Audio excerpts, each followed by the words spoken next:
बंजा रे बंजो ओ ना रे बंजा, ओ ना रे आना रे ओ ना रे बंजा। हमारी भी तमन्ना है कि तू डॉक्टर बन के हम सब गाँव वालन की सेवा करे। क्या तुम्हें प्रेगनेंसी है? मैं इस कमीने को नहीं छोड़ूंगा, चाहे कुछ भी हो जाए। ये गांव हमारा, ये गली हमारी, ये कस्बा हमारा, ये काम हमारा। जातिवाद को हमें घर घर में फैलाना है। आज के बाद इन जैसा कोई भी आया तो उसका यही अंजाम होगा। It's not a question of good and bad. It's a question of win and defeat. केंद्रीय मंत्री चिराग पासवान ने दिल्ली चुनाव को लेकर अब अपनी सफाई दी है। दिल्ली में लोजपा को खाता खोलना तक मौका नहीं मिला तो वह प्रधानमंत्री नरेंद्र मोदी की प्रशंसा कर रहे हैं। देखिए, सबसे पहले तो मैं हमारे प्रधानमंत्री आदरणीय नरेंद्र मोदी जी का, उनका मैं धन्यवाद करूंगा, क्योंकि ये उनकी सोच, उनके विश्वास, लोगों का उनके प्रति विश्वास की ये जीत है। ये वो मोदी की गारंटी है जिस पे दिल्ली की जनता ने एक लंबे समय के बाद पुनः विश्वास करने का कार्य किया। और इसका कारण भी है जिस तरीके से प्रधानमंत्री जी के नेतृत्व में पिछले 10 सालों में देश ने नई ऊंचाइयां हासिल की। गठबंधन का सहयोगी होने के नाते मैं भी कई जगहों पर प्रचार के लिए हम लोग गए और उस वक्त भी मैंने इन्हीं बातों को कहा था कि जहां एक तरफ देश नई ऊंचाइयां हासिल कर रहा है तो वहीं दिल्ली की हालत बद से बदतर होती जा रही है। ऐसे में मुझे लगता है लोगों के लिए वो चयन करना कठिन नहीं था। एक तरफ विकास का मॉडल था, दूसरी तरफ विनाश का मॉडल था। एक तरफ बढ़ता देश था, दूसरी तरफ दिल्ली जो कि बद से बदहाल होती जा रही थी। लोगों के बीच ये चुनाव करना आसान था और दिल्ली की जनता ने ये चुनाव किया। एक बड़ी आबादी दिल्ली में बिहार, यूपी से आने वाले लोगों की है। हम लोगों ने अपने अपने राज्यों में देखा है कि किस तरीके से डबल इंजन की सरकार का लाभ मिलता है।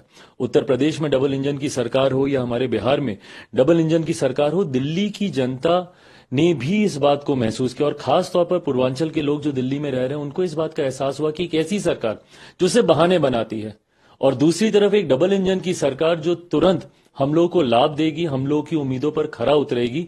इस सोच के साथ उन्होंने प्रधानमंत्री जी की सोच वाली सरकार को दिल्ली में चुनने का काम किया। दिल्ली भारत की राजधानी है और इस राजधानी का वो मान सम्मान बरकरार रहे, इसके लिए जरूरी था कि दिल्ली में इस बार भारतीय जनता पार्टी की सरकार आए। मैं दिल्ली की जनता का खास तौर पर धन्यवाद दूंगा कि उन्होंने एक सही सोच वाली सरकार को चुनने का काम किया और आने वाले समय में ये विश्वास मैं दिलाता हूं कि दिल्ली एक आदर्श राजधानी के तौर पर, एक मॉडल के तौर पर उभर कर आएगी। इस सोच के साथ अब हमारी सरकार यहां पर कार्य करेगी।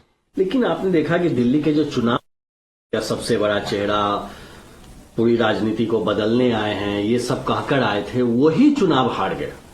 देखिए, इसको आप कैसे देखते हैं? जब आप अपनी बातों में ही विरोधाभास रखते हैं, आपको क्यों दिल्ली की जनता ने नए होने के बावजूद, कोई राजनीतिक परिचय ना होने के बावजूद दिल्ली के लोग क्यों आपके साथ जुड़े?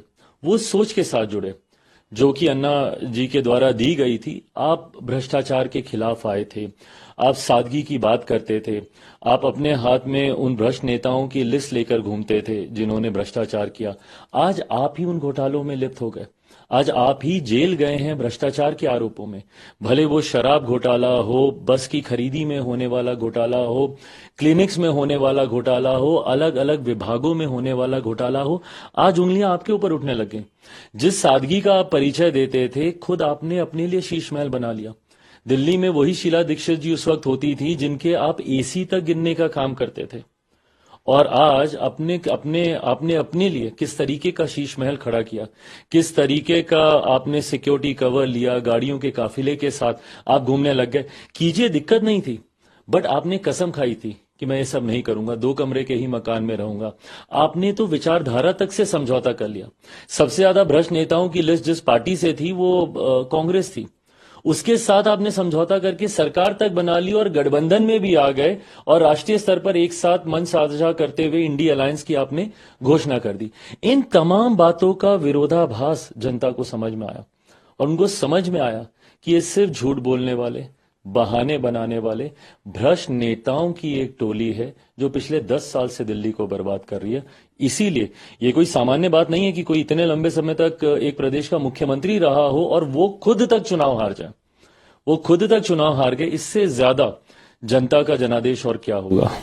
और अन्ना उन्होंने अरविंद केजरीवाल पे इशारों में कहा कि भ्रष्टाचार और जो लिक्वर है, शराब है, वो ले डुबाई। नहीं, बिल्कुल सही बात है। देखिए, ये वो लोग हैं जिन्होंने विश्वास किया था, इनके ऊपर विश्वास किया था और इनके सहारे उस आंदोलन को इतना बड़ा करने का प्रयास किया गया था। पर उस आंदोलन की जो मूल भावना थी, जो मूल सोच थी, आपने तो उसी को तिलांजलि दे दी।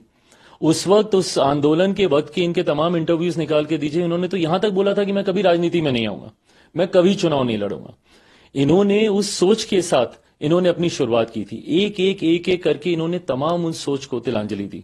अन्ना जी हमेशा उस विचारधारा के साथ जुड़े रहे, बल्कि कई इनके ऐसे सहयोगी जो इनको छोड़कर गए हों, उन लोगों ने भी जिस तरीके से इनकी इस बदली हुई विचारधारा से दूरी बनाने का काम किया। और हकीकत है, इन्होंने समय के साथ ना सिर्फ विचारधारा बदली, बट जिस अहंकार के साथ ये दिल्ली पर शासन करने की सोच को ये साधने लगे, वो सोच गलत थी। एक व्यक्ति का अहंकार, मुझे लगता है, पूरी पार्टी को ले डूबा। और आखिरी सवाल, चूंकि दिल्ली चुनाव है वो बिहार का है, तो इस दिल्ली के चुनाव परिणाम का कितना असर बिहार में दिखेगा? और चूंकि आप बिहार के सुपरस्टार प्रचारक भी हैं और नेता भी हैं अपनी पार्टी। देखिए, ये मुझे लगता है हम लोग के लिए दिल्ली का रण जीत कर बिहार की ओर अग्रसर होना अपने में एक मॉरल विक्ट्री तो है ही, बट साथ ही में ये हमारे विपक्षी दलों के नेताओं के भीतर भी वो घबराहट को पैदा करेगा। जिस तरीके से एनडीए गठबंधन एकजुटता के साथ, हम लोग हर राज्य में, दिल्ली में भी आपने देखा होगा, बिहार की जितनी पार्टियां थी, हम सब ने मिलकर प्रचार किया, हम सब ने मिलकर अपना अपना योगदान देने का हम लोगों ने प्रयास किया।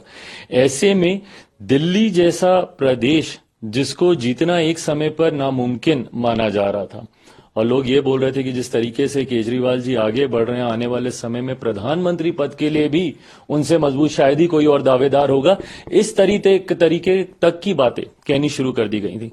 ऐसे में उनको ये शिकस्त देकर अब हम लोग अगले रण की ओर अग्रसर हो रहे हैं। मैं ये मानता हूं, और मैंने बिहार के लिए मैंने पहले ही कहा है कि हम लोग का गठबंधन इतना मजबूत है, विनिंग कॉम्बिनेशन के साथ हम लोग आगे बढ़ रहे हैं। 5 दलों का जो ये अलायंस है, ये जो कॉम्बिनेशन है, उपचुनाव में भी हम लोगों ने करके दिखाया। उपचुनाव में जहां 4 की 4 सीटें हम लोग जीतने में हम लोग कामयाब रहे, और उनमें से कुछ सीटें ऐसी जो कि विपक्ष अपना आधिपत्य जिस पे मानता था कि ये सीट हम लोग के कोटे की सीट है, ये कहीं हम लोगों से दूर नहीं जाएगी। उन सीटों तक को हम लोगों ने उपचुनाव में जीतने का काम किया। बेलागंज की सीट है, तरारी की सीट है।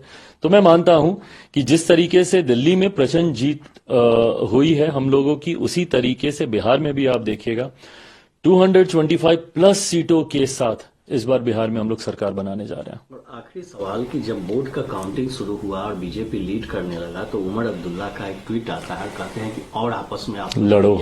तो ये जो मैसेज है, क्या ऑपोजिशन में अब यूनिटी नाम खत्म हो गया है और अब सब कुछ ठीक नहीं है? ऑपोजिशन की यूनिटी कभी थी ही नहीं। ये ऐसे महत्वाकांक्षी दलों का एक गठबंधन रहा है जिनकी कोई विचारधारा नहीं है, जिनकी कोई साझा रणनीति नहीं है। और ये वैसे दल हैं और वैसे नेता हैं जिन्होंने अपनी महत्वाकांक्षाओं को पूरा करने के लिए एक दूसरे के सर पे पांव रखकर आगे बढ़ने की जरूरत पड़े, उससे भी कभी इन लोगों ने गुरेज नहीं किया। दिल्ली का रण इसका सबसे जीता जागता उदाहरण है। जो कुछ महीने पहले तक एक दूसरे के साथ की कस्में खा रहे थे, वो दिल्ली का चुनाव आते आते तक जी जान से लग गए एक दूसरे को हराने के लिए।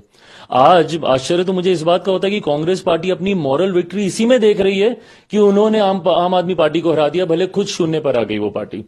तो ऐसे में एक दूसरे को हराने के लिए ही तो इनको किसी दूसरे की जरूरत ही नहीं है। एक दूसरे का खात्मा करने के लिए ये तथाकथित इंडी अलायंस के जितने दल हैं वो आपस में ही काफी हैं।